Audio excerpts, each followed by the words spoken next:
আসসালামু আলাইকুম। তো সবাই কেমন আছেন? আলহামদুলিল্লাহ আমিও ভালো আছি। তো আমি আজকে দুইটা টপিক নিয়ে আসছি। একটা হলো আমার 2 দিনে কত ক্যাশ টিকলো, আর একটা হলো আমি ড্রাইভারকে আর হেল্পারকে কিভাবে বেতন দেই। এটা কমেন্টে অনেকেই বলছে, আমি আসলে ওইভাবে ভিডিও করা হয় নাই। তো এই জন্য আসলে এই দুইটা বিষয় নিয়ে কথা বলা। তো মূলত আমার গাড়ি উম, এখানে একটু চাকার আমার একটু সমস্যা হয়েছে। এর আগে যে ড্রাইভার ছিল উনি একটু ঘ্যাস খাওয়াইছে, এই জন্য চাকাটা একটু সমস্যা, এই জন্য আমাকে দেখাচ্ছে আর কি। তো যাক, যে বিষয় নিয়ে আসলাম আর কি, মূলত আমার গাড়ি কালকে গিয়েছিল হলো গফরগাঁও। গফরগাঁও আমার ধান নিয়ে গেছিল হলো 24,000 টাকা। আর আসার সময় ওখান থেকে একটা বগুড়ার টিপ পাইছিল। আসার ভাড়া অনেক কম, 7,000 টাকা মনে হয় ভাড়া ছিল, 12 টন না 7 টন মনে হয় মাল। তো এখানে এসে আবার রাত্রে গিয়েছিল হলো পাবনাতে বেড়াতে। এই পাবনার কিছু লোকজন এখানে আসে, আমাদের এখানে ধান কাটে। তো ওদেরকে নামাইতে গেছিল। মোটামুটি ওইটা ভাড়া ছিল 14,000। তো ওখান থেকে নামে আবার কালকে রাত্রেই ব্যাগ দিছে, আজকে সকালে এসে পৌঁছেছে। তো মোটামুটি 2 দিন আমি ভাড়া পাইছি, ক্যাশ পাইলাম হলো 7,000 টাকার মতো। আর রাত্রে যে বেড়ার ভাড়াটা মারছে ওইটা আমি আসলে এখনো আমাকে হিসাব দেয় নাই। আজকে আবার সকালে মদল থেকে ধান লোড হয়েছে, এটা যাবে হলো কালীঘাটে। তো মূলত মোটামুটি আজকের বাজারগুলাতে মোটামুটি ধানের বাজারও ভালো, বা ধান গাড়ির ভাড়াগুলোও ভালো ভালো হচ্ছে এখন। তো মোটামুটি আলহামদুলিল্লাহ মোটামুটি ক্যাশ ভালোই পাচ্ছি। এই মাসে কত ক্যাশ পাবো অবশ্যই আপনাদেরকে জানাবো। আর একটা বিষয়, এটা হলো যে ড্রাইভার হেল্পারের বেতন আমি কিভাবে দেই। ড্রাইভারের বেতন হলো আমি মাসিক দিই 4,000 টাকা করে বেতন।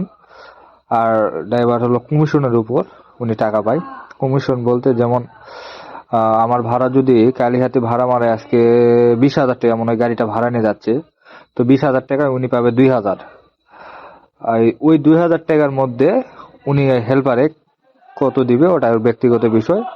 হেল্পার আর ড্রাইভার মিলে ওরা নিবে। এখন যদি মাসে উনি যদি 1.5 লাখ টাকা ভাড়া মারে, তো 1.5 লাখ টাকায় উনি 15,000 টাকা পাবে। ওই 15,000 টাকা ওই ড্রাইভার হেল্পার পাবে। আর যদিও একটা গাড়ি মাসে সর্বনিম্ন হলেও 3.5 লাখ 4 লাখ টাকার ভাড়া মারে, সেটা আমি মানে বুঝতেছি আর কি। তো যাক, আপনারা কিভাবে ড্রাইভার হেল্পারকে বেতন দেন এটা অবশ্যই জানাবেন। মূলত এখন রেগুলারই মোটামুটি গাড়ি দেখাশোনা করতেছি এবং গাড়ির ভাড়ারও নিচ্ছি। তো এদিকে অনেক ঠান্ডা, এই জন্য হেলমেটটা আর কি খোলা হয় নাই, সন্ধ্যার দিকে গেছি, এখনো মনে হচ্ছে বিকেল পরে আছে। তো কোন এলাকায় কেমন ভাড়া অবশ্যই আমাকে জানাবেন। আর বিষয়গুলো হলো যে গাড়ির প্রতি সবাই যত্ন নেবেন, সবাইকে গাড়ির প্রতি ভালোবাসা দিবেন আর কি। মোটামুটি আমার রেগুলারই ধানের টিপ হচ্ছে। আর ওইদিকে গিয়ে যমুনা সেতুতে একটু প্রবলেম হচ্ছে, কারণ হালকা একটু বৃষ্টি হচ্ছে, তো এই জন্য ধান ভিজে ভিজে যাচ্ছে। এই জন্য আমি বললাম যে ত্রিপল দাও, তাছাড়া পরে গিয়ে প্রবলেম হবে। তো সবাই ত্রিপল দিয়ে ধানের টিপ গুলা মারবেন। আর ড্রাইভার হেল্পারকে আপনারা কিভাবে চালান অবশ্যই আমাকে জানাবেন। আমি মোটামুটি এই কয়েকদিন যাবত মোটামুটি 45,000 টাকার মতো ক্যাশই পাইছি। আরো আমার 24 তারিখে কিস্তি, তো আরো অনেক দিন আছে। তো এর মধ্যে কত ক্যাশ পাই অবশ্যই আপনাদেরকে জানাবো। আর সবাই আমার জন্য দোয়া করবেন, আমি যেন আপনাদেরকে রেগুলারই আপডেট দিতে পারি এবং রেগুলারই ভিডিও করতে পারি। এই জন্য আসলে গাড়ি খুব ব্যস্ত, খুবই ব্যস্ত।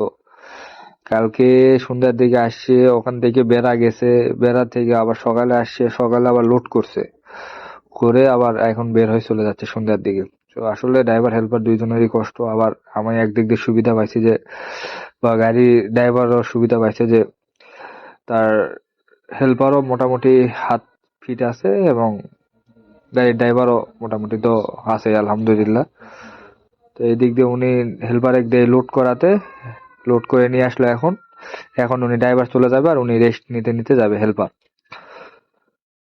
তো সবাই ভালো থাকবেন, সুস্থ থাকবেন, দোয়া করবেন আমার জন্য। আমি রেগুলারই যেন আপনাদেরকে ভিডিও দিতে পারি, আর রেগুলারই যেন আপনাদের ভালোবাসা নিতে পারি। আর যারা আমাকে কল দিতে চাচ্ছেন, যারা আমার ভিডিও প্রবাস থেকে দেখতেছেন, অবশ্যই আমাকে কল দিবেন।